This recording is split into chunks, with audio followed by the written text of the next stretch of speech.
Hoje a gente vai falar sobre propagação eletromagnética, continuando com as planas, né? Agora levando em conta a natureza material, né, do meio de propagação. Certo?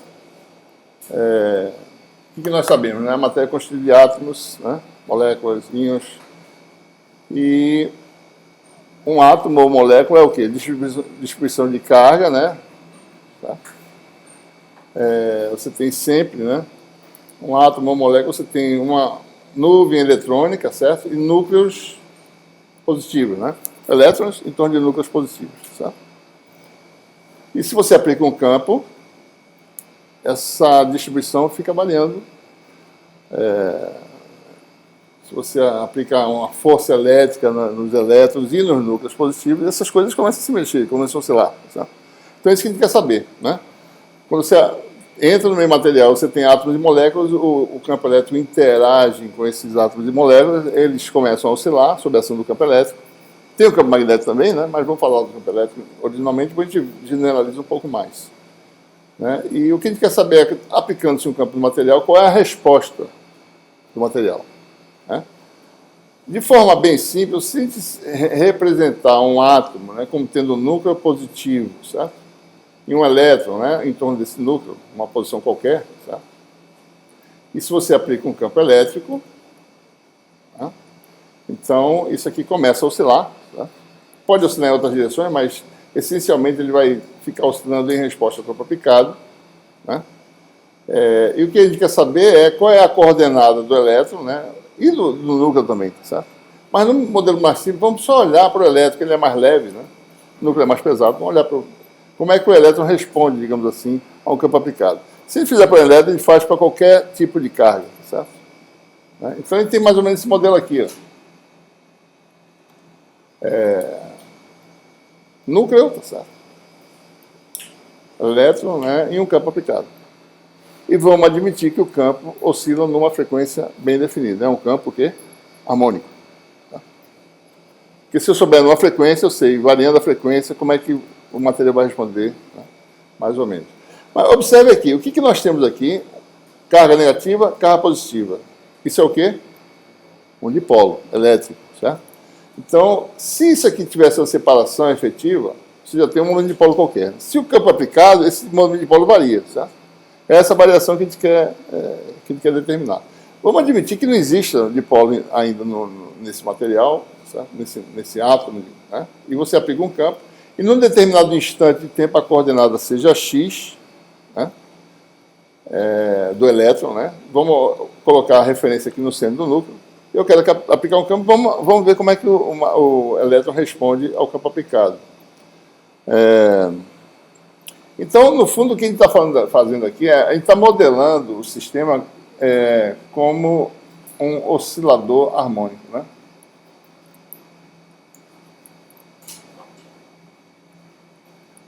É isso que ele está fazendo. Tá? Nós fizemos isso no capítulo 4, mais ou menos. No capítulo 4 ele falou de condução elétrica, né? Um campo aplicado em portadores livres, né? Só que esses portadores não estavam presos a nada. Certo? Agora os portadores estão presos, a gente quer saber qual é a resposta. Certo? Então, se você for olhar, né, o que o núcleo atrai o elétron, né, com uma força restauradora, né? É a força elétrica, normal, né? Essa força, geralmente, para pequenas amplitudes, variações de amplitude, é uma força linear, né? Com deslocamento. Ou seja, a força nuclear, chamar aqui, tá? Ela é atrativa sempre, né? E ela é proporcional, é força do tipo proporcional ao deslocamento, ou seja, força do tipo força elástica, né? Eu já comentei isso aí lá na eletrostática, né? Se você tem uma nuvem eletrônica e um núcleo, se você desloca um pouquinho a nuvem eletrônica, a força que a nuvem eletrônica faz sobre o núcleo é proporcional ao deslocamento. Certo? Porque o campo dentro de uma distribuição uniforme de carga é linear com a distância radial. Por isso que a força da proporcional ao deslocamento. Isso aqui seria menos Kx, né? Forma vetorial. Esse K não tem nada a ver com K, deixa eu chamar de outro K aqui, certo? Esse K não tem nada a ver com o nosso K de número de onda, é o vetor de onda. Né? Esse é um K, vou fazer um K maior aqui para não confundir, né? K maiúsculo. Constante de mola, né? E essa constante de mola é relacionada à massa do elétron e a um parâmetro que é a frequência ao quadrado. Certo? Isso aí é mecânica, né? Essa frequência aí, certo? A gente vai chamar, né, e eu vai ver por quê já já, de frequência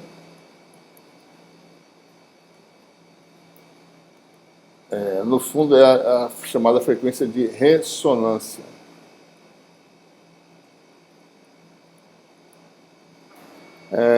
Em certa aproximação, isso também pode ser chamado de frequência de oscilação, frequência natural de oscilação. Certo?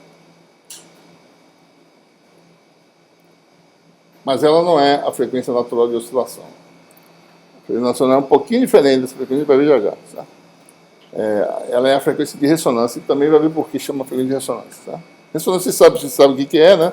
Vocês já devem imaginar por quê, né? Quando a frequência aplicada se aproximar dessa frequência natural ou dessa frequência de ressonância, alguma resposta forte vai acontecer. Né? Essa é a ideia. Tá? Então, a força restauradora é essa. Né? Existe também uma força viscosa, ou seja, perda no sistema, e a força viscosa é sempre proporcional à velocidade e se opõe ao movimento. Né? E a gente vai escrever de forma dimensional aqui, botar um M, um parâmetro gama, e é proporcional à velocidade, dx dt. Tá? Se a gente olhar as dimensões, né, isso aqui é velocidade, né? Velocidade, né? Isso aqui é massa, né? Isso aqui tem dimensão de frequência, inverso do tempo, né? Isso aqui também é o inverso do tempo de colisão, porque, já vi também. Ele vai relacionar essas coisas com coisa que a gente já fez antes. Esse tempo de colisão é aquele tempo de colisão que a gente viu, mais ou menos aquele tempo de colisão dos condutores. Tá? Né? Então, observe, a gente identificou isso lá no nosso modelo para condutores. A gente usou esse termo aqui. Tá? Isso aqui apareceu lá. Tá? Então, isso aqui é o que representa dissipação no sistema. Então, tem viscosidade, tem dissipação. Né? Oposição ao movimento. Então, força elástica de restauração, força viscosa, né? E você tem aí também uma força externa, que é a força elétrica, né? Força elétrica.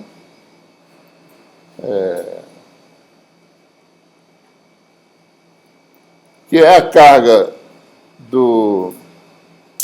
é a carga Q do elétron, essa carga negativa, chamada de Q, né? Depois a gente vai generalizar, esse Q pode ter qualquer sinal, mas é a carga do elétron, vezes é. Então, o que acontece? A gente falou, as forças que atuam sobre esse elétron são a força de atração do núcleo, a força viscosa e a força elétrica. E o que nós temos? Lei de Newton, força elétrica mais força viscosa, mais força de atração, força do núcleo, igual a massa vezes aceleração.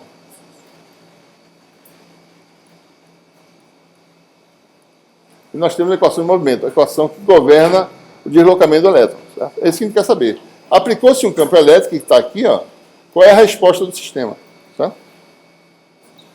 Então, nós temos aí a equação diferencial, vamos lá, m d do x dt2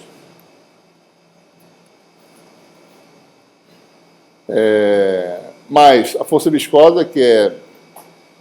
Aliás, desculpa. Bota para o lado de lá isso aqui. Deixa eu ver aí. Essa é força elétrica, mais força viscosa. Vamos lá, é do lado de... Você bota do lado de lá, né?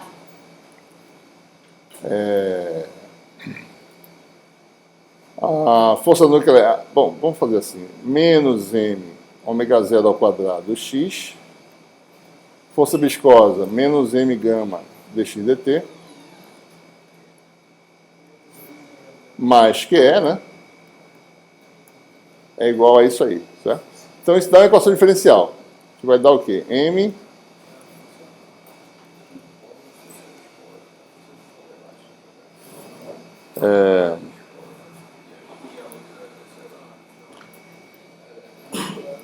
MD2x dt2 mais M gama dx dt mais M ômega 0 ao quadrado x igual a QE. Certo? Ok, pessoal? Certo. Dividindo por M vai ficar a equação para a coordenada x do elétron.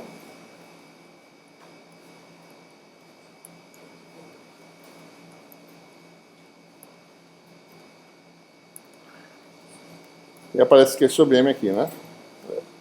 Ok? Isso aí é a equação, qualquer que seja o campo elétrico, como ele deu, sei lá, a gente depois aplica uma frequência e vê como é que é, certo? Muito bem. Por que a gente está fazendo isso, né? Opa, liga. A força elástica que você está falando é de 2 dipolos, então você está considerando o sistema com 2 dipolos. Qual é a pergunta? A força o quê? O movimento é como se fosse um dipolo Não. isolado. Você tem um par de cargas. Suponha que você tem um átomo esferocimétrico, certo? Mais, isso aqui é menos, né? Isso está representado por uma carga mais e uma menos no mesmo lugar, certo? Daí você aplica um campo. O que acontece?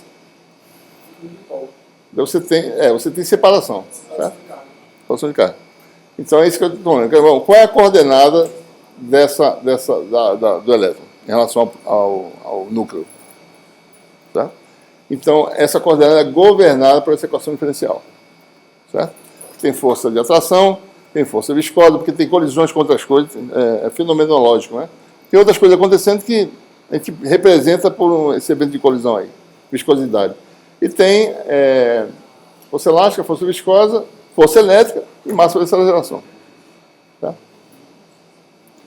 Bom, o que eu quero determinando a coordenada de x? Eu quero determinar o quê? Primeiro, o momento de dipolo deste átomo, núcleo, átomo ou molécula, etc., que vai ser o quê? Se x é o deslocamento do elétron, o momento de dipolo é o vetor de deslocamento que vai do elétron ao núcleo vezes a carga positiva Q. É Q vezes a coordenada do núcleo em relação ao elétron, que é menos x. Certo? Né? O dipolo é assim, certo? Quando a gente faz lá, né? É isso aqui, deslocamento D. Certo? É essa carga Q vezes o deslocamento D. Como eu chamei de x o deslocamento do elétron, então o momento de dipolo induzido pelo campo externo é menos QX, ou seja, eu tenho P. Então, se eu obtenho a coordenada x, a resposta do x ao campo aplicado, eu obtenho quem? O momento de dipolo, certo? Com o momento de dipolo, o que eu faço? Eu junto vários dipolos e formo uma matéria. Eu pego uma densidade de N dipolos por unidade de volume. Eu formo a matéria e daí eu calculo quem? Polarização, só que é a letra arredondada, né? É a densidade de polos vezes o momento de dipolo. Com a polarização, quem mais eu calculo? Relação constitutiva. D igual a ε0E mais P. Se eu obtenho P como função do momento de dipolo, que é a função de X, que é a função de E, então eu tenho D como função de E. Eu tenho, então, a permissividade do material. Então, esse é o nosso objetivo. Eu estou calculando o deslocamento do elétron para depois calcular o momento de dipolo, depois do trabalho de dipolo de fazer a matéria, daí eu tenho a resposta do material. Tá? Que é a nossa função de elétrica, a gente sempre está preocupado com ela. Né?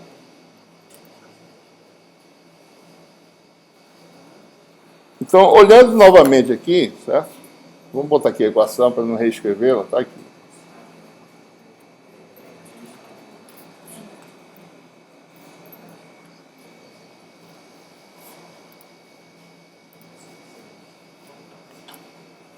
Então, nós temos aí a equação que governa o nosso problema, né? É isso aqui.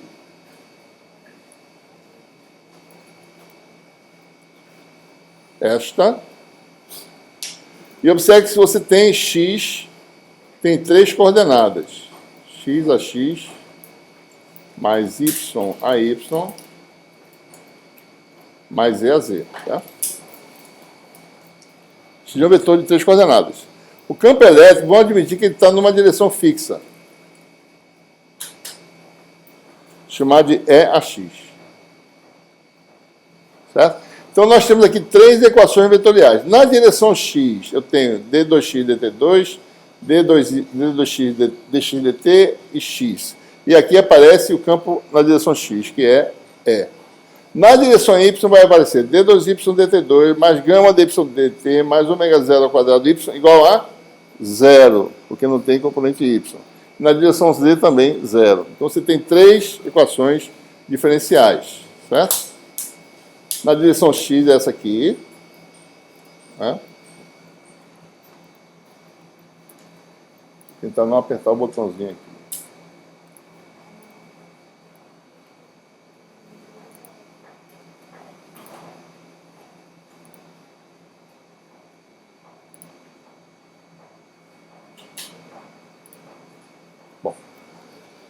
Na direção x é isso aí, né? Na direção y é a equação homogênea. Por quê? Porque do lado direito é 0. Né? Não tem ninguém estimulando a equação. Aqui tem alguma coisa, campo elétrico, certo? Na direção z, tem essa equação aqui. Essas equações aqui, certo? Esta para y e essa aqui para z, tem soluções muito conhecidas. Essa é a equação do oscilador amortecido, né? Mas por que é 0? Hã? Porque não tem campo na direção y nem na direção z. Tá? Então, se você tem inicialmente uma x, se y e z tem valores iniciais não nulos, o que acontece como função do tempo? Essas funções evoluem no tempo de acordo com essa solução da equação diferencial. Tá? Se vocês calcularem usando Laplace, tá? Vocês vão mostrar o quê? Que você tem uma parte de amortecimento exponencial com a constante gama sobre 2, né? E oscilando na frequência ômega maiúsculo. Que frequência é essa? A gente tem que calcular da equação. Essa que chama de fato a frequência natural de oscilação. Porque o sistema oscila. Observe, isso é uma equação homogênea, sem estímulo, tá? Não tem campo aplicado. Para esse sistema Y e Z, é como se não tivesse estímulo, não tem campo elétrico, certo? Porque o campo está aplicado aqui, nada acontece nessa direção nem nessa, né?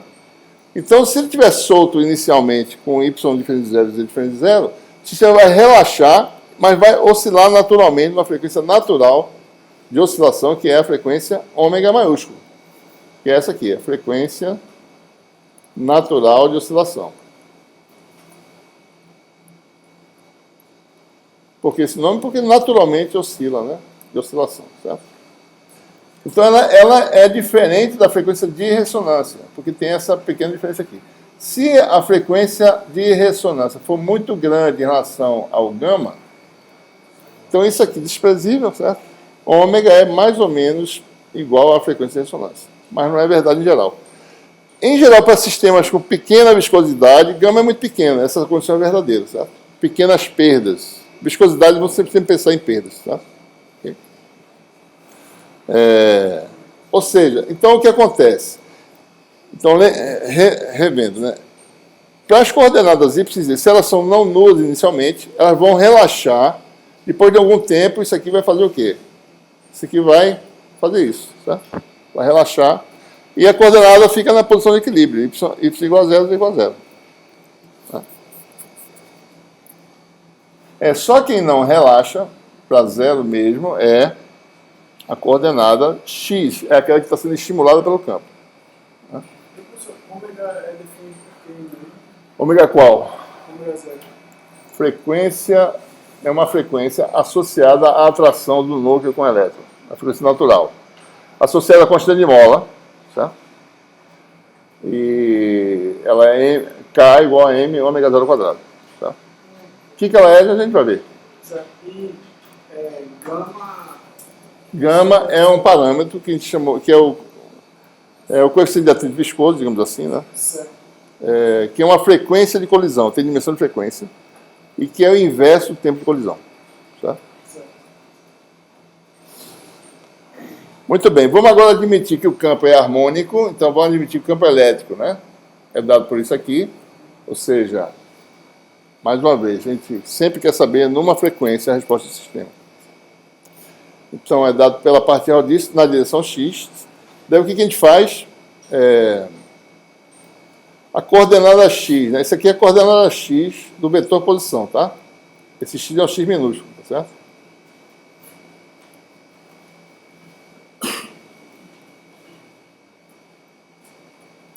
Então, a coordenada x vai ser um fasor x exponencial, né?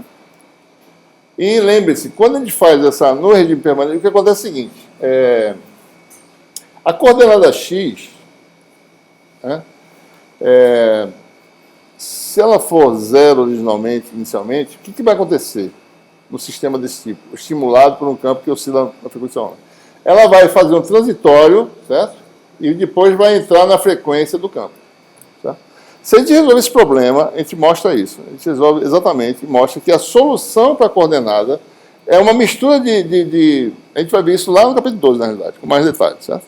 A solução do problema é porque dá trabalho de resolver, por isso que eu não vou resolver aqui. Certo? Mas a solução para a função x de t é uma função que ela tem um transitório que desaparece dessa forma aqui. Certo?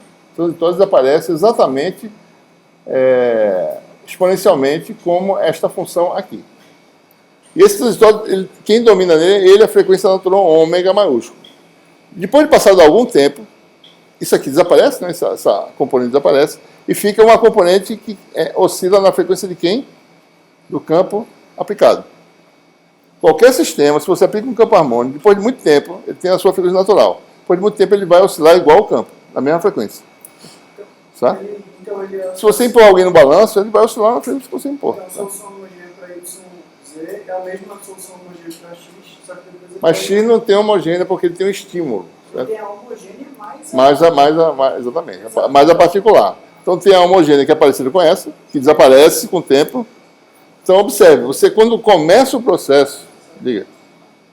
Não, porque assim, quer dizer então que quando o campo está passando, a molécula vai ficar... Primeiro vai se mover para ficar na direção do campo e depois só vai oscilar naquela direção.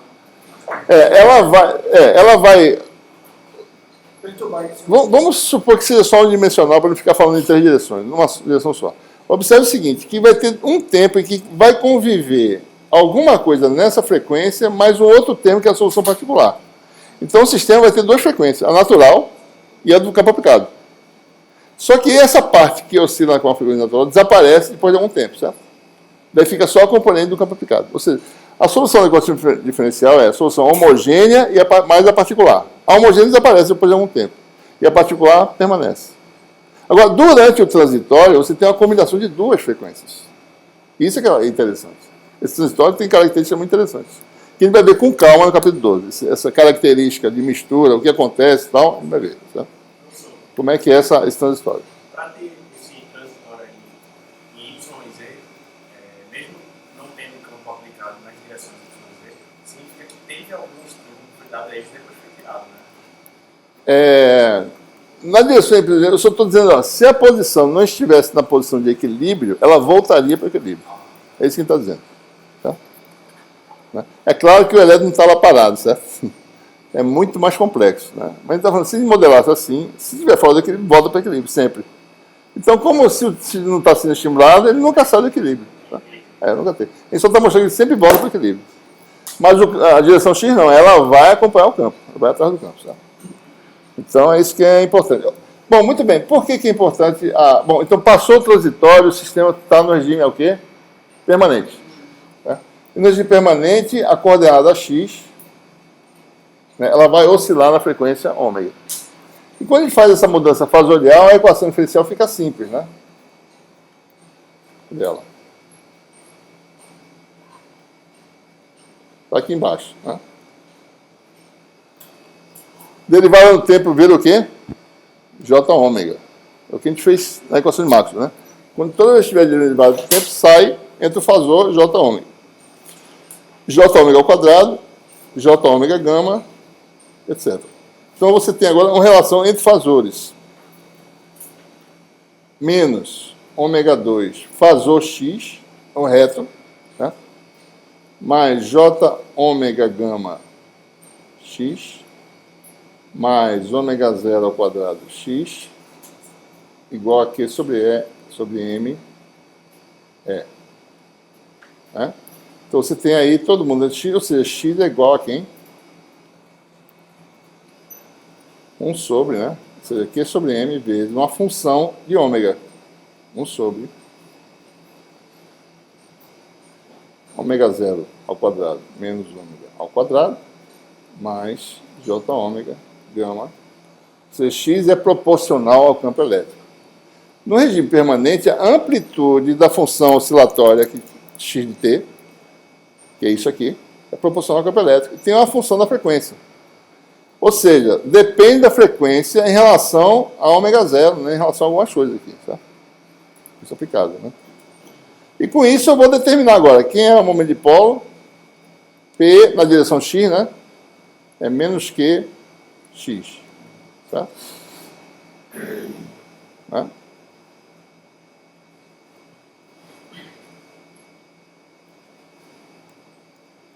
Tem nenhum sinal errado aí, não. Acho que está tudo certo. Deixa eu ver. Acho que sim. Desculpe. P não é menos que x, não. P igual a Q. Talvez eu tenha feito algum sinal errado. P é a carga positiva. Se a carga negativa é Q, a positiva vale menos Q. Carga positiva vale menos Q. Tá? E a posição do núcleo em relação ao elétron é menos X. Então daqui é X. Tá? Então você tem um momento de polo. Se eu apagar aqui, a diferença agora vai ser o quê? O momento de polo vai ser P igual a Q2. Isso é na direção X. O momento de polo induzido na direção X, o meio é isotrópico, né? Se eu aplicamos na direção X, só induz o momento de polo na direção X. Né? Quem vai ser, então, a polarização é densidade de polos vezes P. Se eu digo que você tem N átomos, ou N de polos por unidade de volume, ou seja, N é metro a menos 3, então a densidade de polos é NP, que é a polarização. Então a polarização induzida vai ser o quê? Eu vou escrever tudo aqui, tá certo? P igual a NQ2 sobre M vezes E. Isso aqui é o quê, pessoal? É uma medida da susceptibilidade elétrica. Isso aqui é epsilon zero, que é vezes E. Tudo isso na direção do Beleza. Certo? Porque, assim, no material o vácuo, né? Aí a direção... Você tem o vácuo e de polos. Certo? Você pega um campo aqui, daí a indução que você obtém é na direção que você aplicou. A mesma direção. Porque eu lembro que eletromagnetismo 1 tinha cada... Quando estava estudando o campo de matéria, o monopólio não era a mesma direção do campo. Não. Não necessariamente. Não. Se fosse anisotrópico, em meios normais é, em geral. Mas naquela equação, ali o campo elétrico sempre está presente, né? O campo elétrico está sempre apontando na mesma direção, né? No monopólio. Não, se eu mudar a direção do campo na direção Y, a resposta na direção Y vai ser a mesma coeficiente na direção Y. O PY vai ser isso vezes E na direção Y. Mesmo coeficiente, não muda. O meio é isotrópico. A resposta, isso aqui chama a resposta, né? Quão forte é a resposta na direção X é esse coeficiente aqui. Tanto na direção X, como na Y, como na Z. O meio é isotrópico. Tá? Ok? Bom, então você tem aí né, P, na realidade, é epsilon zero, susceptibilidade vezes o campo elétrico, né? Tá? Aqui é lambda, aqui Engraçado, né?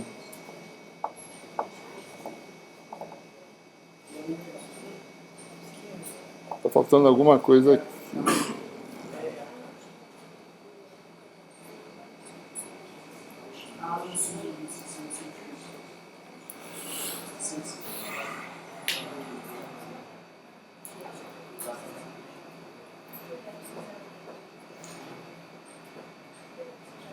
Estou achando um erro aqui que eu não tinha percebido antes.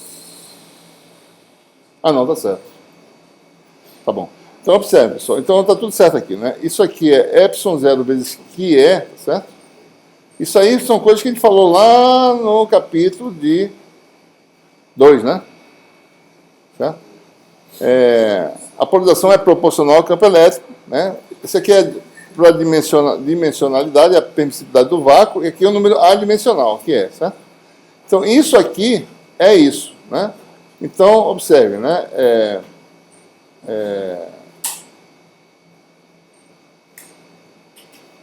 Epsilon 0 vezes que é aquele parâmetro que está ali, tá certo? É 1 sobre NQ2 sobre M, né? Ômega 0 ao quadrado menos ômega 2 mais J ômega gama, certo? Então, observe o seguinte, que é adimensional, tá? É importante a gente fazer isso aqui para vocês poderem observar. Que vai ser um número que vai ser NQ2 sobre M epsilon 0 e a mesma coisa embaixo, né?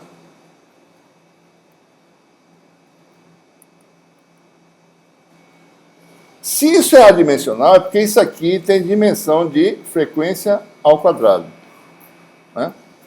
Isso aqui a gente chama de frequência de plasma. Vou escrever aqui fora do quadro mesmo, tá?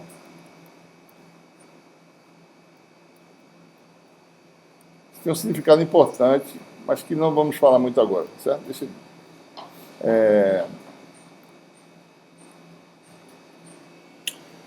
Então, esse é o parâmetro. Quanto maior, observe a coisa importante dessa frequência de plasma que a gente está chamando aqui, né? Quanto maior a densidade de moléculas, maior a frequência de plasma, certo? Quanto mais moléculas, maior a frequência de plasma. Quanto maior a carga, maior a frequência de plasma. Quanto maior a massa, menor a frequência de plasma. Então, ele tem essa conexão aqui. Então, a susceptibilidade tem essa forma, certo? E daí eu posso agora calcular D igual a epsilon 0, 1 mais QE vezes E, e aí eu tenho aí a minha função que eu estou procurando, permissividade elétrica.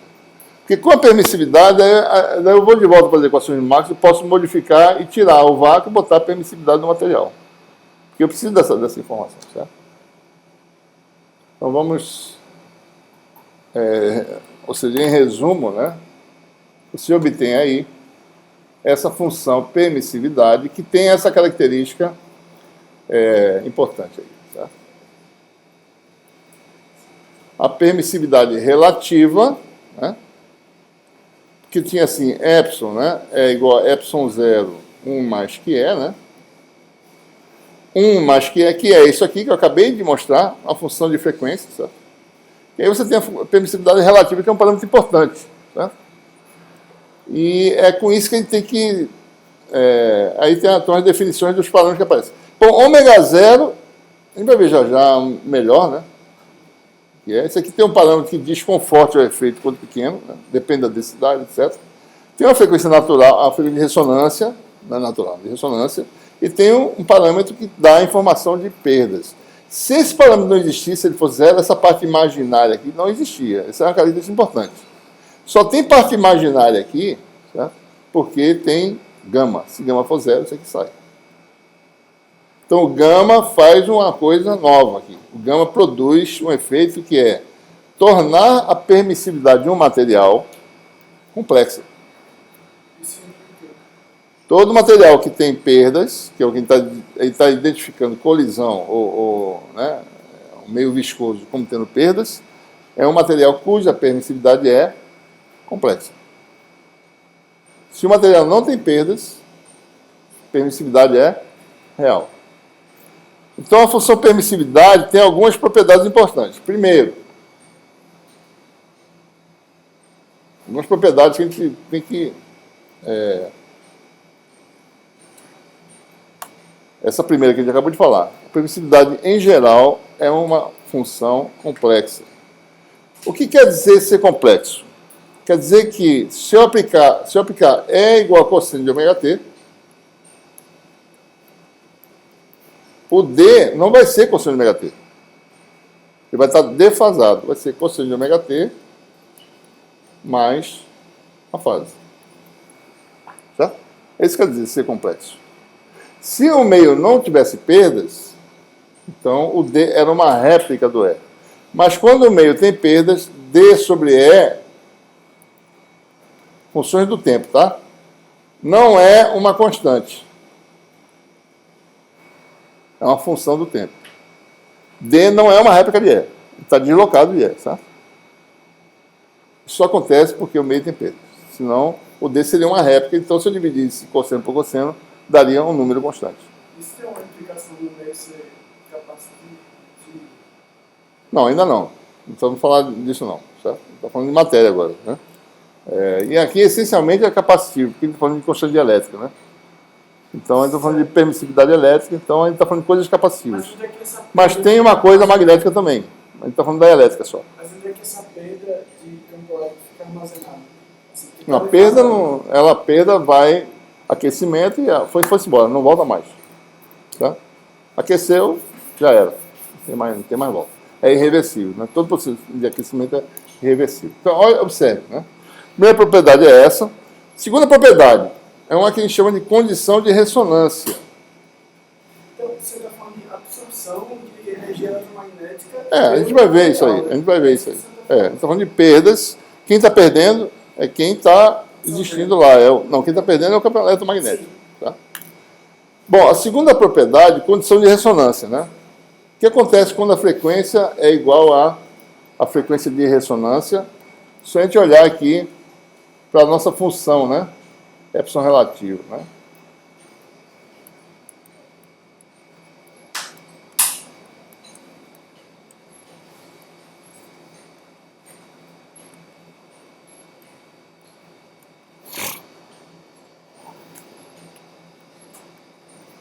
Né? E especificamente, né, a susceptibilidade, que a susceptibilidade diz quão grande é a polarização para um dado campo aplicado. Né? Uma alta susceptibilidade vai gerar um material de alta permissividade. Né? Isso aqui é o que é. O que é, vamos olhar só para o que é aqui, tá certo?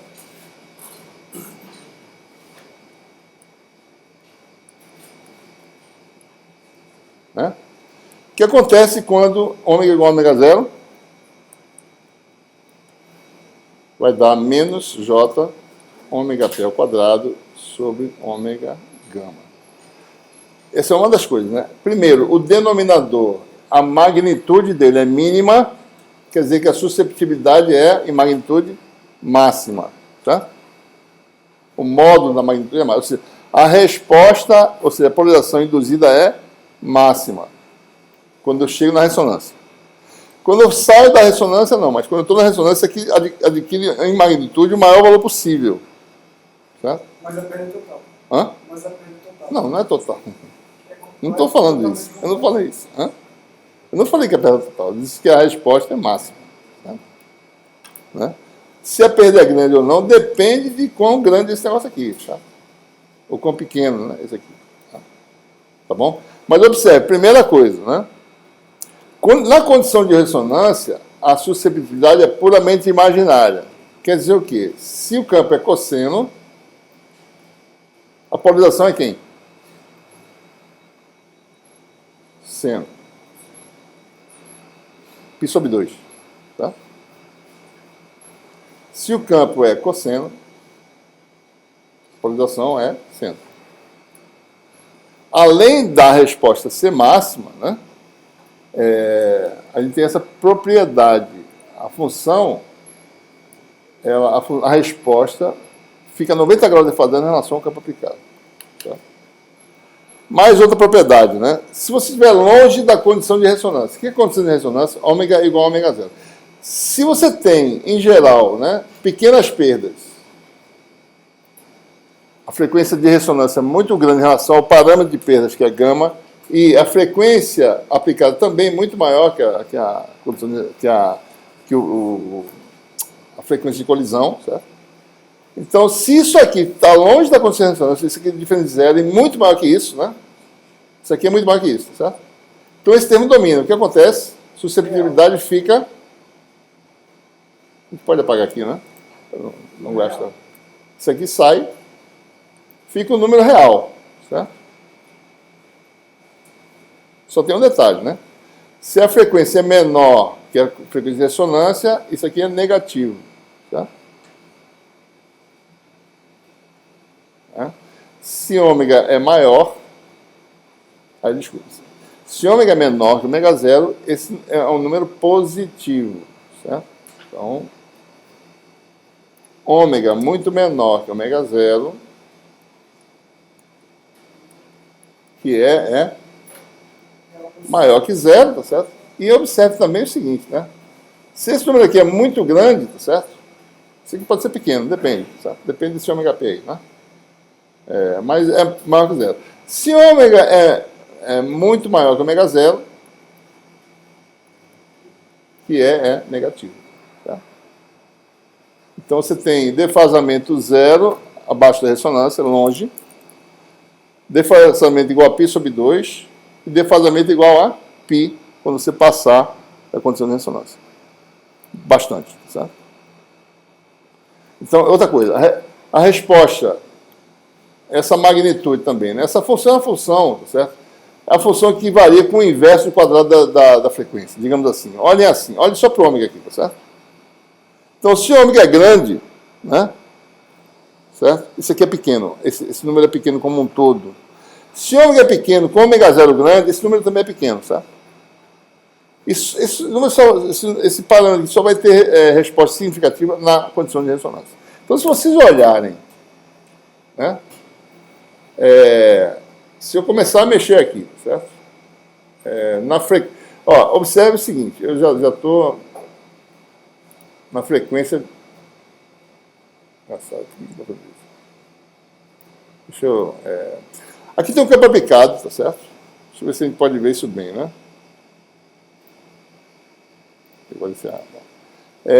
Eu tenho aqui um valor de constante de amortecimento e a frequência aplicada. Ômega igual a 1 é a frequência de ressonância desse sistema aqui, certo? Então eu vou para a frequência bem baixa e vou aproximar da ressonância, certo? Quando chegar em 1, ó, a resposta é bem grande. Eu vou diminuir aqui para a gente poder ver, certo? Observe aqui, tá? Vou chegar aqui em 1. Deixa eu baixar aqui para poder ver a resposta. Esse aqui é a polarização, esse aqui é o campo aplicado. Então, o campo aplicado é cosseno, polarização na ressonância é uma função seno. Né? Então, se você for para cá, observe que está em fase, né? Frequência abaixo. Deixa eu poder ver melhor aqui. Está quase em fase, tá certo? Não é totalmente fase porque tem a parte imaginária. Ó. Então, se eu for para cá, a resposta cai. Se eu for para frente, a resposta cai também. Né? Observe que está defasado de π, ó. Tá vendo? Passou da ressonância. A ressonância é 1 igual a 1. Se eu for para 1, a resposta é máxima, certo? Deixa eu botar aqui algo que a gente possa ver. Né? Vou botar em 1 aqui. Pronto, estou na frequência de ressonância. Deixa eu ver a amplitude aqui. Pronto. Então a gente vê esse negócio aqui, certo? Dinamicamente, é interessante de ver, né? O sistema responde. Deixa eu botar aqui. O sistema responde.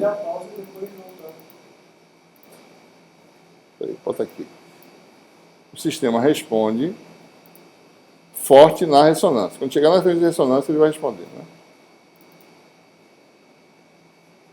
Está muito devagar. A resposta é pequena, tá certo? Ele vai responder forte quando você chegar na frequência de ressonância, certo? Olha lá. Passou. Tá? Isso é tipo. Passou a ressonância. Banda de comunicação. Não, isso é uma função cosseno, é uma função seno só. Tá? O que eu estou dizendo é o seguinte: qualquer sistema tem esse comportamento. Qualquer sistema ele vai ter uma componente da equação diferencial é a derivada segunda. A outra componente da derivada primeira que tem a ver com perda, e a outra é a própria função incógnita. E é estimulado por uma função harmônica, vai ter sempre resposta ressonante, certo? E a resposta ressonante é caracterizada por quê?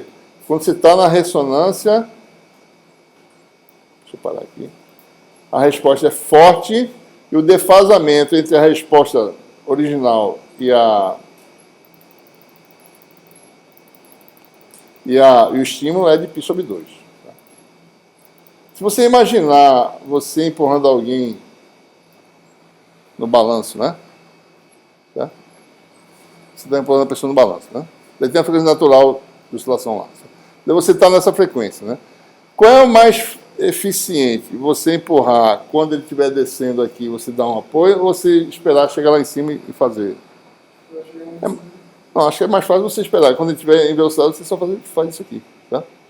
É exatamente isso. Velocidade máxima, eu estimulo. Dx dt máximo, o campo elétrico, estimulo. Exatamente esse π sobre 2 é isso. Eu estimular aqui é um defazamento de π sobre 2. Eu estimular aqui é um defazamento de 0, certo? Mais ou menos. Aqui é velocidade máxima, aqui é coordenada máxima. Então é mais fácil estimular na velocidade máxima. É quando dx dt é máximo, certo?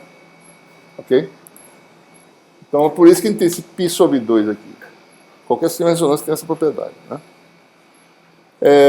Essa função ela é fácil de visualizar a gente olhando ela na aproximação lorentziana. Vocês já ouviram falar disso, não?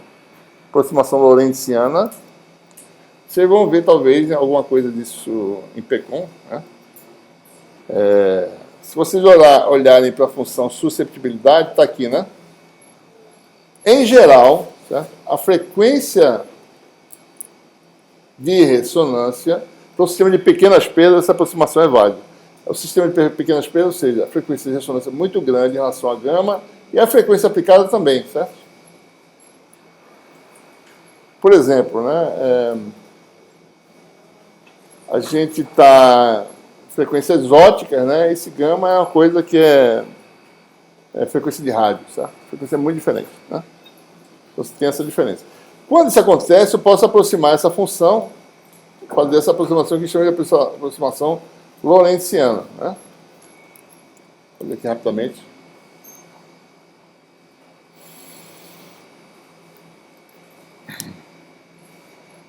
Vamos olhar só a susceptibilidade, né? Ômega p ao quadrado sobre ômega 0 ao quadrado menos ômega 2 mais j ômega gama. Então, quando o ômega é próximo de ômega 0, é nessa região que a resposta é máxima, né? Então eu posso aproximar ômega por ômega 0, e aqui eu distribuo ômega 0 menos ômega 0 mais ômega. Isso aqui eu faço 2 ômega 0, aproximadamente. Então, em torno da região de ressonância, ômega é muito próximo de ômega 0 e grande em relação à gama, né? Então você vai ter, a susceptibilidade vai ter essa expressão aqui, que é ômega p ao quadrado, aí vai ficar aqui, ó, ômega 0 menos ômega, vai ficar 2 ômega 0 mais j ômega 0 gama, né? Você fica aí com esta expressão, tá?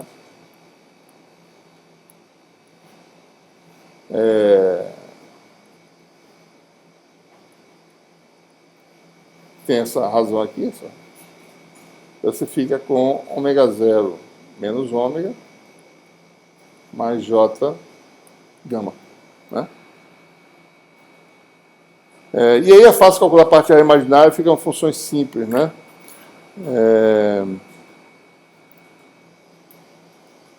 A parte real é só multiplicar pelo conjugado. Bom, a gente pode calcular a parte real imaginária disso aí, certo?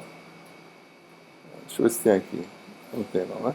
E daí, com isso, se eu somar com 1, eu tenho a permissividade, certo? Então, o que é importante aqui observar é o seguinte. Deixa eu voltar para cá, certo? Observe que a parte imaginária dessa função é negativa, né? Porque eu tenho que multiplicar pelo conjugado em ambos, em cima e embaixo. Quando eu faço isso, eu obtenho uma parte imaginária negativa, certo? Então, que vai ser um quilinha menos j aqui, 2 linhas, em que esses números são positivos, eu tenho a parte imaginária negativa. A função permissividade vai ser 1 mais quilinha, que é a parte real, menos j aqui, 2 linhas. Isso aqui é relativa, né? Tá? E se eu calculo aí a parte real imaginária, eu tenho a expressão, não vou escrever aqui, que eu já tenho aqui, né? Epsilon sobre epsilon 0, certo? Então, a gente tem essa expressão aqui, calcula a parte real, observe, né? O que é mais importante, a permissividade relativa tem a parte real positiva e uma imaginária que é negativa, certo? Então, todo sistema com perdas vai ter uma parte imaginária da permissividade complexa que é negativa. Se fosse positiva, seria um sistema com ganho, não com perdas, tá? A gente pode fazer isso artificialmente, fazer com que o meio seja ativo, de alguma forma conseguir fazer com que isso dê positivo, certo? Sim, pode dar um um exemplo desse sistema que funciona. Um laser. Sim. Um laser. Certo. O laser é como se a permissividade ficasse com a parte imaginária positiva. Porque o laser começa, você faz um campo circular no laser entre dois espelhos, ele começa a amplificar. Isso foi artificialmente, usando lâmpada, usando outras coisas. Você inverte a população dos níveis de energia, você consegue esse efeito, artificialmente. Mas aí, quem é a frequência de ressonância para você... É a frequência de ressonância do gás que está lá dentro. Então você vai ter uma resposta forte e amplificação forte naquela frequência. Tá? Essa frequência de ressonância a gente vai falar mais ainda. Tá? Vamos terminar só essa parte aqui, só para a gente observar as funções. Né? A função parte real é essa, uma função que na ressonância, observe algumas características. Né? Essa função é nula na ressonância. Permissividade relativa é 1. Tá? Abaixo da ressonância, para ômega menor que ômega zero, isso aqui é positivo. A permissividade é um pouquinho maior que 1. Está falando de um material que tem poucos átomos, densidade baixa de um gás, certo? Então a densidade vai ser um pouquinho maior que 1. E aí acontece a parte interessante. Se eu passar a frequência de ressonância, o que acontece? Ômega maior que ômega zero. Isso aqui é negativo. Isso aqui vai dar um número menor do que 1. Tá? Um material em que a permissividade depende da frequência, na verdade, qualquer material, a permissividade depende da frequência. Certo? Só o vácuo é que a permissividade não depende da frequência, vale 1, a permissividade relativa. Mas qualquer material, a permissividade depende da frequência. Então, se fosse só esse tipo de modelo nosso, que é todos os átomos sendo de um núcleo e um elétron, certo? Hidrogênio, um gás de hidrogênio, por exemplo. Né? Então, ele teria esse comportamento. Abaixo da ressonância, a permissividade relativa é 1, acima é menor do que 1. Quando a gente tem algo cuja permissividade varia com a frequência, a gente tem o que a gente chama de um material dispersivo, certo? Dispersão. Né? Então, a dispersão normal é quando o epsilon é maior que 1. Uma dispersão anormal é quando o epsilon é menor que 1. Passou da ressonância, o epsilon é menor que 1. O que quer dizer isso? Professor, esse tipo de materiais, mesmo coisa que penetrada a diferentes frequências, né? Aparece o leitão de grana. Veja, deixa eu dizer as implicações desse epsilon maior que 1 menor que 1, certo? O normal é epsilon maior que 1, né? Então, uma fibra ótica é vidro que tem um epsilon maior que 1, e por isso a onda fica confinada, fica reflexão interna total, algo que a gente vai ver ainda no próximo capítulo. Né? Então, por reflexão total, a luz fica confinada. Certo? Mas se fosse raio-x, para você conduzir raio-x guiado, tem que fazer o inverso. O núcleo tem que ser vácuo e a parte externa tem que ser de vidro. Porque a parte externa tem uma circulação menor, ou tem uma permissividade menor que a do vácuo, porque eu tenho muito acima da frequência de todas as frequências de ressonância material, certo? Então você teria aí, no caso, fibra ótica, né? É vidro-A, por exemplo, né? Vidro-A, você tem isso aqui, ó. Né? Normal. Agora, raio-x, você tem que ter vidro lá de fora e ar do lado de dentro. Porque esse epsilon aqui é 1, esse epsilon aqui é menor do que 1. Então, você tem reflexão total aqui, tá? Ao contrário. Então, a pessoa desenvolve sistema de channeling, né? Como é que chama?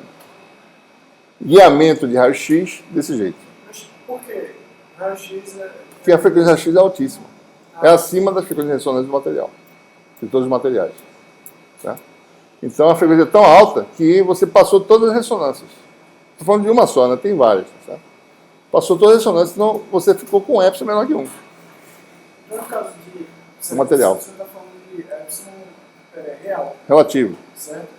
Passou as perdas, não tem perda. Esqueça as perdas. Tá? Ah, certo. Quando é mais... A gente está falando só da parte real aqui. Essa Né? perda seria... Peraí, esqueça as perdas, vamos focalizar. A gente está falando da parte real. Né? Suponha que o material não tenha perdas. Tá? Passou as ressonâncias, o epsilon fica menor do que 1. Epsilon relativo. Tá? E é por isso que o raio-x, para você fazer um guiamento de raio-x, você tem que usar o oposto do tradicional. Você pega o vidro por fora e o vácuo por dentro. Tá? Bom, e a parte imaginária? Outra coisa, então observe, né? Parte real é 0 na ressonância, positiva. A positiva é 1 mais alguma coisa abaixo e 1 menos alguma coisa acima. Já a parte imaginária é diferente, ela é sempre positiva, certo? Sempre positiva não, né? A parte imaginária do epsilon é sempre negativa, né? Epsilon é epsilon' menos j epsilon 2'. Esse número é sempre positivo, porque isso aqui é negativo como um todo. Então, o epsilon 2', certo? É sempre uma função positiva para ser perdas. E o que acontece com o epsilon 2'? Ele é máximo na ressonância. Então, na ressonância, máxima absorção. A perda é máxima.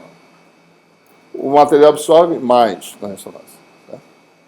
E essa função tem essa formazinha conhecida, né? Tem isso aqui.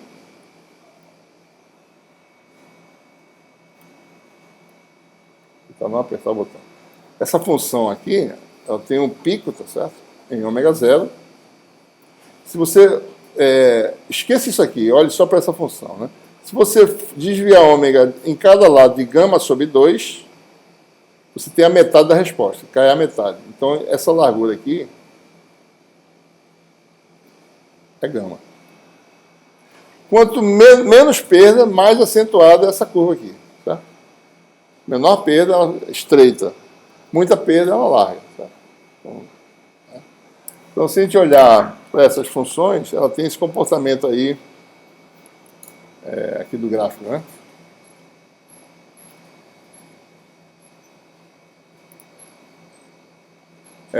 A permissividade, a parte real, né? Tem esse comportamento aqui. Né? Esse aqui, sabe? Vai, né? 0, depois vai para lá, né? Ele aqui ele vai ser 0. Permissividade vale 1 mais 0, né? Dá 1. Né? 1 mais alguma coisa abaixo da ressonância, 1 menos alguma coisa acima, certo? E a parte imaginária que tem a absorção é desprezível longe, o material não absorve. Você sai da ressonância, ele não absorve. Você chega na condição de ressonância, absorve, passou da ressonância, não absorve mais. Então, essas são as linhas de absorção dos materiais, que a gente conhece de Física 4, Física 3 lá. Né? Então, essas frequências são calculadas como? Né? Mecânica quântica, para poder saber. Certo? Tem que saber. Bom, é o quê? Que molécula é? Quantos elétrons tem? Quais são os níveis de energia desse sistema? Qual é a transição que a gente está falando? Cada transição eletrônica é uma frequência de ressonância dessa. Certo? Então, uma mesma molécula pode ter várias ressonâncias. A gente está falando de uma só, né? Mas pode ter várias, porque aí quem entra para determinar essas frequências de ressonância é a mecânica quântica. Né? E um material, em geral, certo? Ele vai ter, então, se você olhar o material, ele vai ter um espectro. Né? Vai ter um espectro de permissividade. É uma função mais complicada. São várias coisas dessas juntas, certo? Só que ressoando várias ressonâncias em lugares diferentes. Se você olhar, né, a permissividade, a parte real, ela vai ter esse comportamento. Toda vez que tem uma ressonância, ela sobe e passa para baixo. Daí vem a próxima, tem o rabo da próxima ressonância que combina com a cabeça da ressonância anterior, certo? Você tem um aumento devido à próxima ressonância, provoca aumento da permissividade e a ressonância anterior provoca uma diminuição. Daí soma as duas coisas, é efeito aditivo. Então você tem essa função mais complicada, é muito mais complicada do que a gente falou. Mas, em geral, quando a gente chega perto da ressonância, vai ter aquele comportamento da lorentziana que a gente acabou de mostrar. Tá? Você vai ter uma contribuição 0, mais ou menos. Né? Você tem essa soma desses efeitos aí. E na parte imaginária, você tem o quê? Várias linhas de absorção, tá? Em frequências diferentes.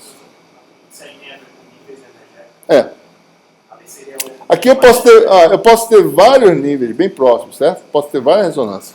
Eu posso ter tão próximas que viram uma coisa contínua, assim, a absorção.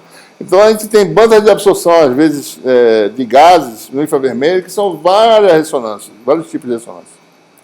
Tem efeito Zima, efeito isso, efeito aquilo outro. Como é que você chega a estimular essas ressonâncias? Porque tem transições. Um átomo com muitos elétrons tem muitos níveis de energia. Tá? Então, cada transição dessa é uma frequência de ressonância. Agora, eu não consigo entender o gráfico vermelho. Assim, É a soma dessas coisas aqui que a gente acabou de fazer. Soma, mas o primeiro, só um individual. Um só é essa função que eu acabei de mostrar. Um só, que é isso aqui. Mas isso significa o quê? Assim, que a permissividade varia com a frequência, certo? Dessa forma, ela é assim, é maior do que 1 abaixo da ressonância e menor que 1. E atinge o máximo, né, nessa largura aqui. Você desvia de gama sobre 2, atinge o máximo lá. E atinge o mínimo acima. Exatamente na largura, certo? Na meia largura. Tá? Observe, né? Gama que determina... Estou apertando o botãozinho aqui, por isso faz isso. O gama que determina a perda diz quão largo é isso aqui. Quanto maior a perda, mais largo vai ser. Certo? Quanto menos perda, mais acentuado. Ou seja, quer dizer que menos perda quer dizer que isso aqui é bem acentuado. Certo? Você praticamente não tem perda, só naquela, não chega naquela frequência, naquela região. Né? A gente aqui está desenvolvendo sistemas que medem gases usando esses princípios de medição de absorção. Tá? Só que a gente está medindo coisa muito fraca, absorção muito pequena. A gente tem que usar técnicas alternativas para poder ver essas coisas, usando luz. Tá? Para que a gente faz isso? Para medir transformadores. A gente mede diagnóstico de falhas de transformadores, sabendo que gases estão presentes na parte gasosa do transformador. Se certos gases aparecerem, é porque alguma coisa está deteriorando lá dentro. E, por exemplo, acetileno aparece, monóxido de carbono aparece, não é para aparecer. Se aparecer, ou o papel está queimando, ou está tendo ionização, etc. Então a gente mede essas coisas, pequenas quantidades, com fibra ótica, vai no transformador, bota uma cabeça sensora lá e mede usando essas coisas, esses princípios aqui. Tá? Então, é um projeto que a gente está em andamento com a Chess para desenvolver um sistema para medir diagnóstico usando espectroscopia, usando medição de espectro. Tá? Muito bem. Bom, o que é interessante nesse modelo aqui é que a gente pode colocar todo mundo numa função apenas. A gente pode modelar tanto condutividade quanto permissividade. Né? Eu acabei de falar que a permissividade, né, 1 mais P ao quadrado, essa é a função, né?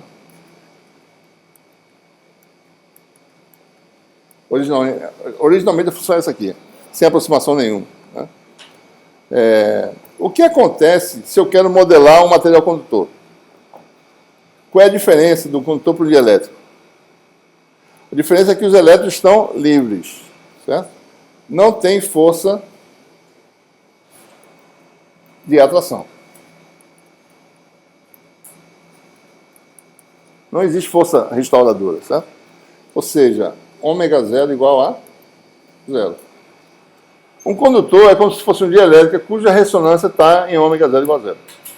Por quê? Porque a força Fn é m ômega zero ao quadrado x, coordenado elétron, certo? Se ômega igual a zero, não tem força restauradora. Então, eu modelo um condutor fazendo isso aqui, certo? Então, o que acontece aí, né?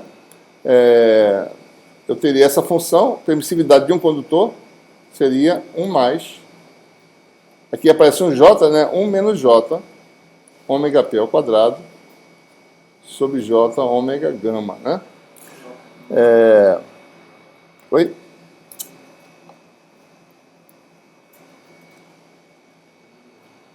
Sobre ômega gama, né? Certo? Bom, vamos ver mais ou menos como é que a gente chega na condutividade, né? Isso aqui é a função permissividade de um condutor, tá certo? Vamos relacionar isso com as coisas que a gente fez no capítulo 4. A densidade de corrente, né, é a densidade de carga, velocidade V, né? Certo? Densidade de carga é menos NQ. Desculpe. A densidade de cargas livres é NQ, porque a carga é aqui, né? NQ. Densidade de cargas, que é N, né? Porque a densidade de molécula virou densidade de carga, vezes Q. Velocidade é quem é dx dt. Certo? Se eu calcular aí o dx dt no regime permanente, né, vai dar a densidade de corrente no regime permanente é nq j ômega x. Né? Vamos lembrar que está na direção x. Né? Então, a densidade de corrente na direção x é j ômega nq x. E como o x foi obtido em função do campo elétrico, né, a gente tem a função. Bom, a gente teria que voltar para lá para trás, tá certo? Olhar aqui. Vamos olhar aqui que fica mais fácil. Está aqui, ó. O x, né, é dado por essa função aqui, quando a frequência natural ω0 igual a zero, saiu, não está aqui mais, né? Aqui está o x. Então, se eu fizer j ômega nq vezes x, né? Basta eu pegar essa função x e jogar aqui. Eu tenho, então, a condutividade. Certo? Basta fazer isso aqui. Ó. Então, a condutividade vai dar essa função aqui. Certo? Se você fizer as continhas, a condutividade é esse coeficiente. J igual a sigma E. Né? Então, o que acontece? No material condutor, numa frequência ômega não nula, a condutividade é uma função, né, que é complexa, certo? Condutividade. Tá? Condutividade e permissividade é a mesma coisa. Eu calculei a condutividade, qual seria, né? Qual é a densidade de corrente no material que só tem elétrons livres, certo? Então, eu daria isso aqui. Tá? Aí o senhor falou que condutividade em certa circunstância é complexa. Não, quando a frequência não nula, a condutividade é complexa. Está aqui a resposta. Tá?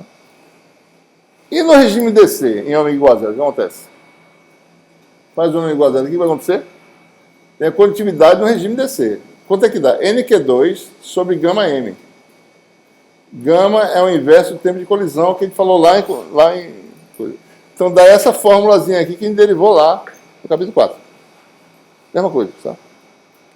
Ou seja, as coisas, eu posso dizer, o material não tem condutividade, ele tem aquela permissividade complexa, tá?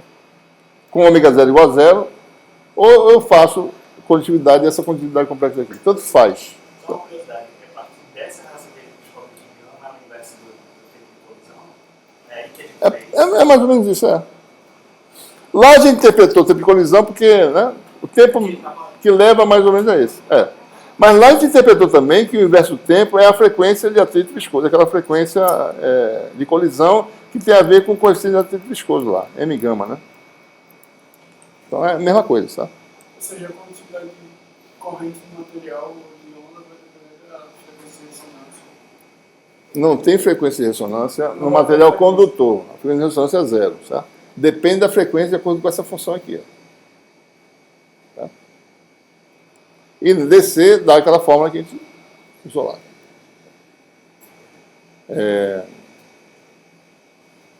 Então, veja bem, quando a gente está falando em coisas em mais altas frequências, a gente pode atribuir tudo à função de permissividade e não pensar em condutividade. Pensar, está tudo lá. Certo?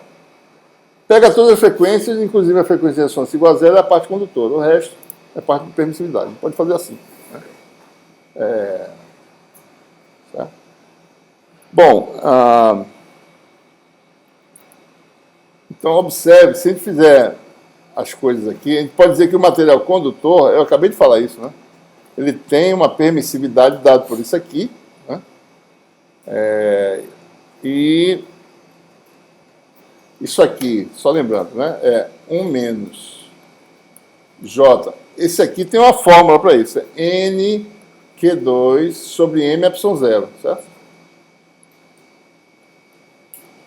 E botando de volta aqui, ó, o gama é 1 sobre tal C, né? Isso aqui é 1 menos J. NQ2 tal C sobre M, né? Epsilon zero, certo? Está faltando alguma coisa aqui. Está faltando ômega aqui, né? Ômega, certo? Né? Gama é 1 sobre tal C. Isso aqui é a nossa condutividade DC, certo? Então, a permissividade de um condutor, se você souber a condutividade DC, Você pode dizer que, bom, o condutor tem permissividade 1 menos J, sigma 0, sobre ômega, epsilon 0. Se a gente for fazer as contas, né, de um bom condutor, tá certo? Vou fazer umas contas aqui, né? Vamos admitir que a condutividade, aliás, esqueça, a permissividade de um condutor é mais ou menos isso aqui. Quanto é que é exatamente? Vamos pegar uma frequência de 1 MHz. Só para ter ideia desses números aqui, quanto é que eles são.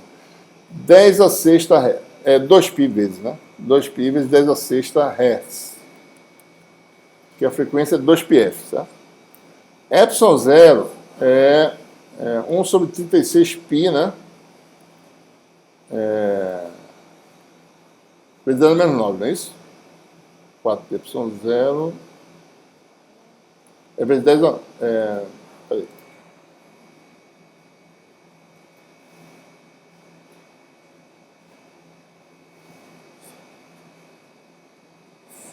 Peraí, 4 epsilon 0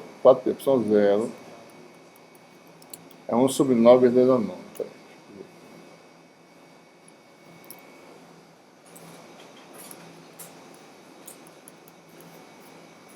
É o K, né? Isso, ou seja, epsilon 0 vale 1 sobre 10 a menos 9 sobre 36π, certo? Então vamos jogar aqui só para saber a ordem de grandeza desse número em 1 MHz, né? Em 1 MHz. Isso aqui vai dar... Um bom condutor tem quanto, pessoal? Vocês lembram? 10 a quanto? Não, 7. O número mágico é 7, certo? É um pouco mais que 10 a 7. 6 vezes 10 a 7. 10 a 7, vamos botar 10 a 7. Sobre ômega, que é 2π vezes 10 a sexta. E o epsilon 0, que é 10 a menos 9 vezes 36π aqui em cima, certo? 36π com 2π dá quanto? Dá 18, né?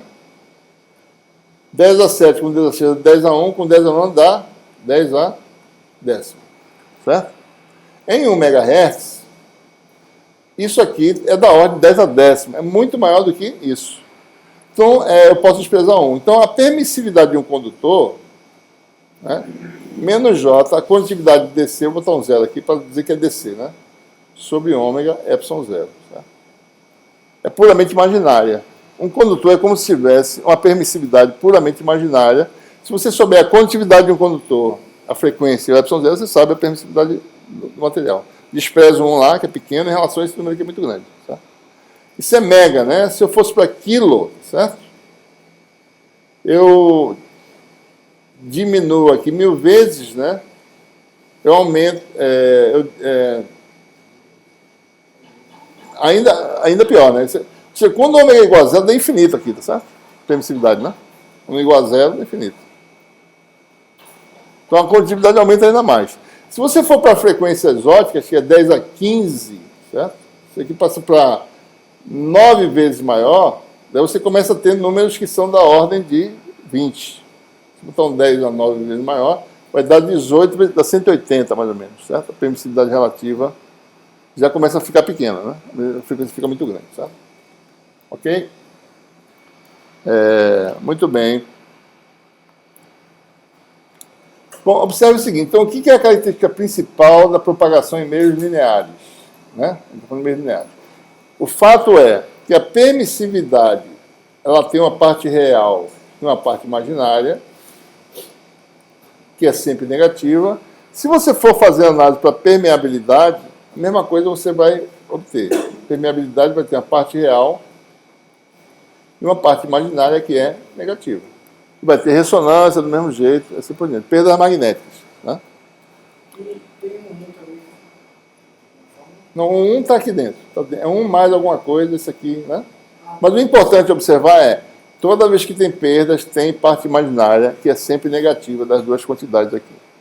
Se a gente agora jogar isso, né, para ver como é que são as perdas perdas materiais, né, que acontece, a gente olha essencialmente o teorema de Poynting, você fica aí com alguns casos, né? A gente tem o teorema de Poynting complexo, né? Então a gente tem aí alguns casos a considerar. Por exemplo, suponha que o meio seja não condutor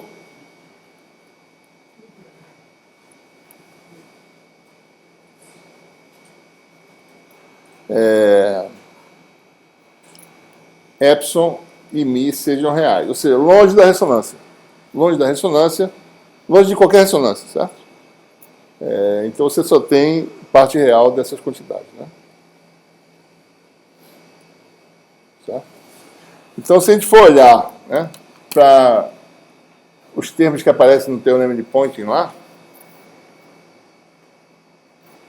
né, a energia elétrica armazenada assume essa expressão, aparece um epsilon aqui. Tá? Um epsilon é simplesmente a parte real, só tem parte real, né? E o mi aparece aqui.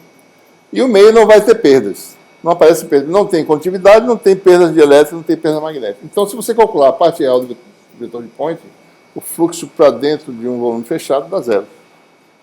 O que entra sai, não perde nada, certo? Então, esse é o primeiro caso, né?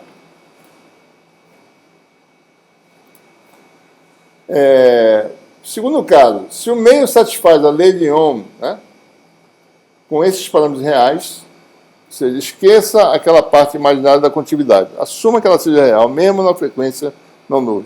Aquele termo seja desprezível, certo? Então você tem um sigma epsilon reais. Se a gente calcular as coisas novamente, as perdas no meio são essencialmente devido à condutividade. Então, se você calcular o fluxo de potência para dentro de uma região fechada, vai dar aquilo que a gente já conhecida, J escalar E conjugado, que dá isso aqui, a condutividade, né? Não tem nada de associado à parte de elétrica e... Bom, se você tem agora o meio condutor, mais o fato da permissividade e a permeabilidade serem complexos, ou seja, perdas de elétrica e perdas magnéticas, como é que fica aí os parâmetros? Então a energia fica complexa, né? Se você for calcular, tem que botar isso aqui, né? D igual a epsilon L, você tem que botar essas... isso aqui na realidade é menos, né? Na realidade não está certo. Aqui é... Quando calculou o D conjugado E, né? Daí apareceu D conjugado, epsilon conjugado, E conjugado, daí apareceu um mais aqui. E aqui é BH conjugado, então ficou um Mi sem fazer o conjugado, certo? Então aparecem esses termos. Se você calcular agora qual é a perda, ou seja, qual é o fluxo de potência líquida para dentro do material, aí você vai ter um termo aqui elétrico. E fica, né, bicho? Não consegui desfazer.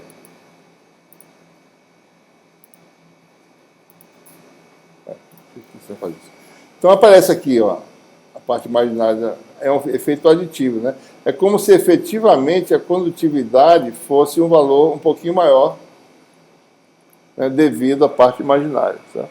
Isso aqui, na verdade, é a condutividade que a gente falou de um material condutor, é isso aqui, ó, devido à parte imaginária da permissividade, né? E aparece perdas magnéticas, certo? Então, o fluxo vai ser perda de condução, perda de elétrica, perda de magnética. Esse balanceado por isso aí. Né? Ok? Bom, e se você calcular a parte imaginária do vetor de Poynting, né, você vai ter aí potência reativa, né, que é a diferença, que a gente já tinha isso antes, e esses termos são apenas a energia elétrica e magnética armazenada são associados às partes reais das permissividade e da permeabilidade. Certo? Né? Ok? Muito bem. E a parte imaginária fica... Nas perdas. Ou seja, quando você flui potência para dentro de um volume limitado por sigma, você vai ter... A perda vai ser a soma desses termos, que vai ter perda de condução, perda de elétrica e perda magnética. Quando aparece um epsilon 2' diferente de zero, observe que se epsilon 2' fosse negativo, isso aqui daria menos. Não pode, tem que ser mais. Tem que ser sempre aditivo. Tá? Por isso que a parte imaginária do epsilon é negativa e a parte imaginária do mi é negativa, porque as perdas são positivas. Tem que dar, esses números têm que ser positivos. Certo? Bom, como é que a gente faz propagação em meios lineares, né? Tudo que a gente vai fazer agora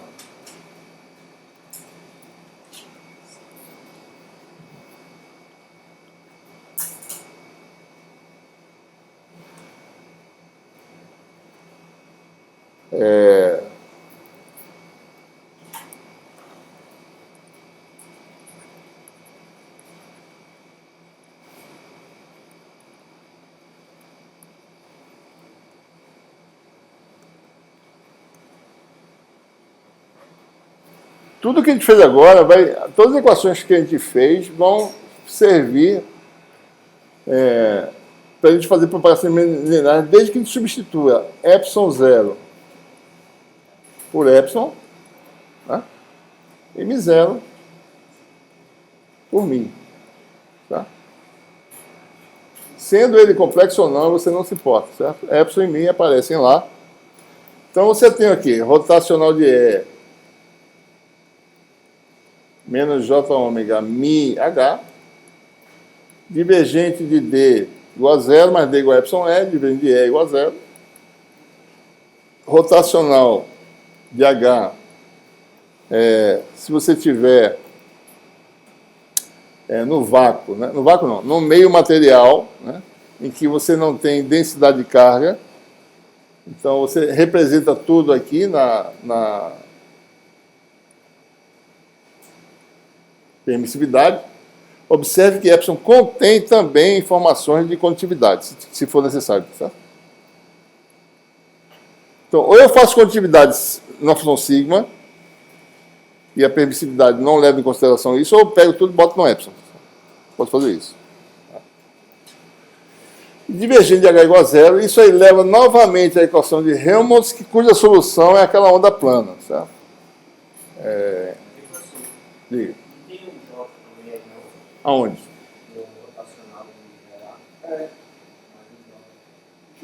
Tem. Tem a densidade de corrente. Eu joguei aqui dentro do epsilon. Eu estou dizendo que sigma mais J ômega epsilon, eu estou chamando esse J ômega epsilon. Está tudo aí. Mas esse J não é J de complexo? Qual J? Ele está falando de J com deslocamento. Sim, eu estou jogando todo mundo na função permissividade. Veja bem. Eu posso fazer assim, olha, eu vou botar uma parte. Vamos olhar para a rotacional de H, tá? Vamos fazer como vocês estão falando. Uma parte vai ser densidade corrente, certo? E a outra parte vai ser permissividade. Eu pego essas duas coisas, faço isso. Eu faço assim, J ômega epsilon menos J sigma sobre ômega epsilon. Certo? Eu chamo isso aqui da minha permissividade. Eu acabei de mostrar para vocês que quando tem condutividade é equivalente a ter uma parte imaginária de permissividade. Tá? Então eu tenho aqui parte imaginária, mais uma outra parte imaginária de condutividade. Eu junto tudo numa função generalizada, chamo ela de epsilon. Certo? Está tudo aqui, tá certo? Se for um condutor, eu tiro isso aqui, uso só isso. Se for um dielétrico, se não for condutor, eu tiro isso aqui e uso isso aqui. Tá? Se for os dois, eu boto os dois juntos. Sempre uso a mesma coisa. Tá? Então é isso que a gente está fazendo. Então não se preocupe muito com isso agora, porque está tudo lá. Se for um condutor, a gente vai saber fazer. Bom, condutor, o epsilon não existe, vou botar tudo na condutividade. A gente vai fazer isso aí. Tá? Mas o que é importante aqui é o seguinte, que para todos os efeitos, a nossa equação de Helmholtz fica assim, ó, Laplaciano de qualquer grandeza, mais K2F igual a zero, e o número de onda agora é uma grandeza muito mais complicada, né? Lembre-se, né? K2 é igual a ômega μ0 epsilon 0, né? Mas só que agora é ômega vezes μ epsilon. Ômega 2 μ epsilon, tá? E o K, certo? É ômega raiz de μ epsilon, certo? Essa grandeza aqui, ela relativamente ao valor do vácuo, né? Isso aqui, essa razão, certo?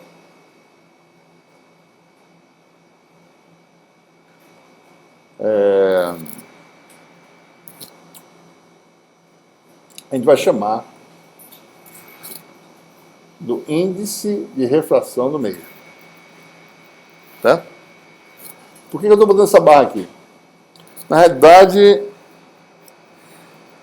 por enquanto eu vou usar a letra N. Depois a gente vai ter que mudar essa letra, porque vai aparecer um outro N que a gente vai ter que tomar cuidado. Vamos usar esse N por enquanto. Tá? Talvez, acho que a gente vai ficar com esse N até... Por que eu estou usando barra? Né? Eu estou lembrando que mi e epsilon podem ser números complexos. Certo? Então eu estou lembrando que esse número pode ser um número complexo aqui. Tá? Então observe, né? O K que aparece agora é esse número N vezes K0. É N vezes K0. K0 é o número de onda no vácuo, ômega sobre C. Então, para todos os efeitos, quando você está propagando no meio material, o número de onda muda para esse número agora, que pode ser complexo ou não, dependendo da situação, NK0, certo? E N é uma função de quem? Da frequência. Tá? Porque a gente viu que tem ressonância, tem toda aquela história. Né? Esse N tem uma parte real, que eu vou chamar de N sem barra, e uma parte imaginária que, novamente, tem que ser positiva para representar a perda. Certo? Se você faz o produto aqui, estar a raiz quadrada, e a gente vê que para ter perda, a gente vai ver já, tem que ser negativo também a parte imaginária. Essa parte imaginária vai chamar de capa. Então, isso aqui a gente chama de... Isso aqui é o índice complexo, índice de refração complexo.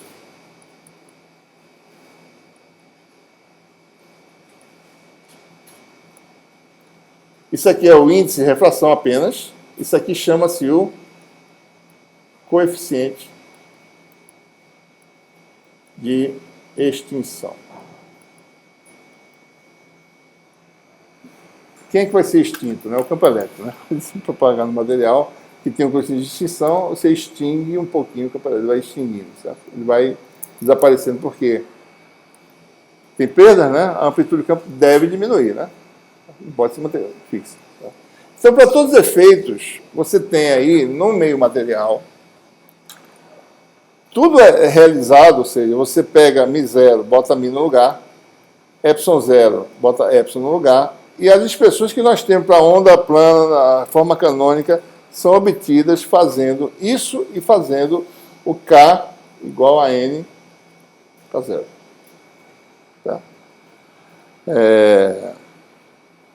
Então, vamos ver as implicações disso. Né? Como é que fica a impedância em um meio desse tipo? A impedância no vácuo é...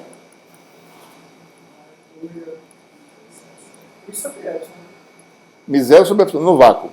Impedância de onda do vácuo, 377 ohms. Num meio qualquer, é raiz de I sobre epsilon. E pode ser um número complexo. Tá? A impedância de um meio com perdas vai ser um número complexo. Parte real, parte imaginária. Né? Então, qual a expressão para o campo no meio material desse tipo?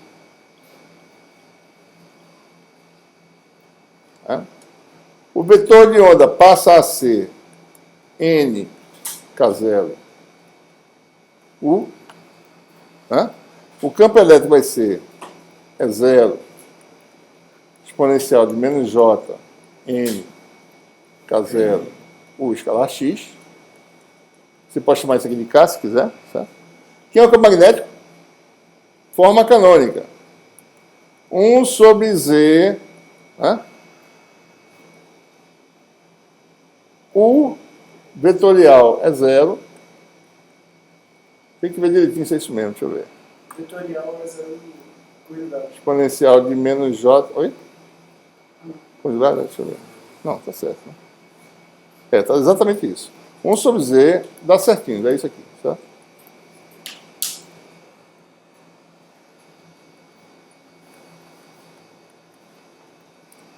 Quem é o vetor de point? Vamos continuar aqui, peraí. Vamos agora fazer direitinho para a gente fazer até o fim, tá? Quem é o vetor de point? O vetor complexo é 1 meio vetorial H conjugado. Vamos fazer, né? H conjugado vai dar Z conjugado, U é real, é 0 conjugado, certo?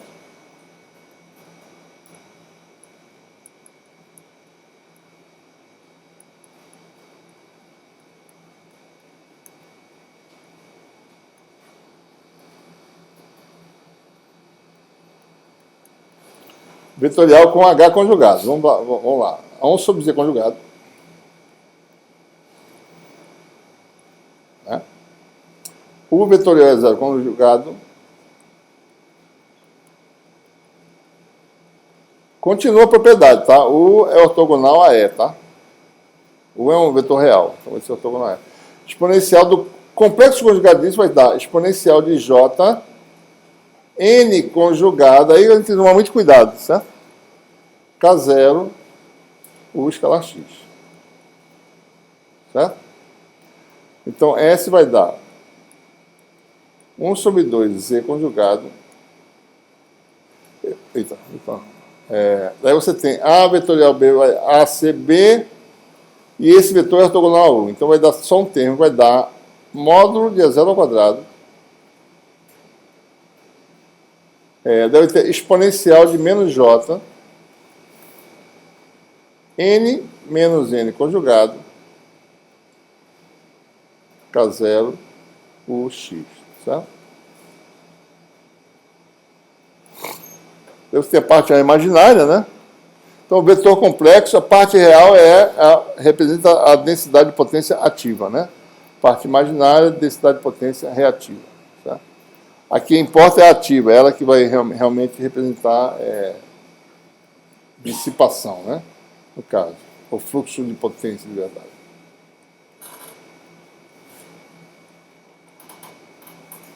Bom, observe, quem é N menos N conjugado? N é N menos J capa. N conjugado é N mais J capa.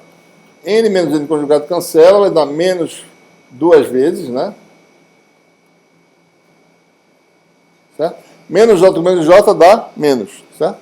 Vai dar exponencial, deixa eu botar aqui, vezes exponencial de menos 2 capa K0 U escalar X. O que isso está mostrando? Que a densidade de potência decai exponencialmente à medida que você se propaga, certo? Então, a potência está indo embora. Para onde? Para algum lugar. Certo? O campo interage com a matéria absorve e aquece, e essa energia vai embora. Então, você está perdendo. Né? Então, o que acontece quando você propaga no meio desse tipo? Certo? No caso, uma antena vai perder potência, né? O sinal de Não perde potência. Se está no vácuo, não perde potência. Certo? Se está no ar, muito pouco. Né? Não deve estar perto da ressonância, está longe. Certo? Na frequência que o pessoal está emitindo aqui na atmosfera da gente, não tem ressonância nenhuma significativa para a frequência que está sendo emitida. Tá? Então, não vai ter perda nenhuma. Bom, observe, ó, se eu pego aqui na direção, suponha que eu faço U igual a um vetor na direção Z. Certo? Então, eu estou no meio absorvedor, estou propagando aqui na direção Z. Certo? Então, U igual a Z. U escalar X é igual a Z. Né? Então, olhando só para esse fator aqui, a onda decai com uma constante exponencial de menos alfa Z, isso aqui deu Z, né? Em que alfa é a constante de atenuação, aliás, no caso aqui é alfa, né? Alfa é a constante de atenuação, que é 2 capa K0. Quem vai determinar a constante de atenuação no meio, em metro menos 1, é esse fator aqui, coeficiente de extinção. Tá? Okay? Então, a onda decai à medida que ela se propaga. Então, a onda vai decaindo, tem um comprimento finito, né? No meio absorvedor, ela vai decaindo e sai um pouquinho de nada do outro lado, dependendo de como forte a absorção. Tá? A gente pode calcular, a gente pode fazer balanço de energia, dá tudo certinho. Tá? O que você decaiu do lado de cá, se você calcular a potência que flui do lado de cá,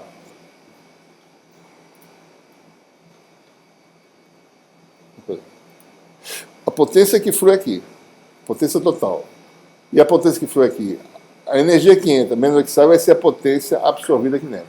Tá? Pode calcular que vai dar certo. Né?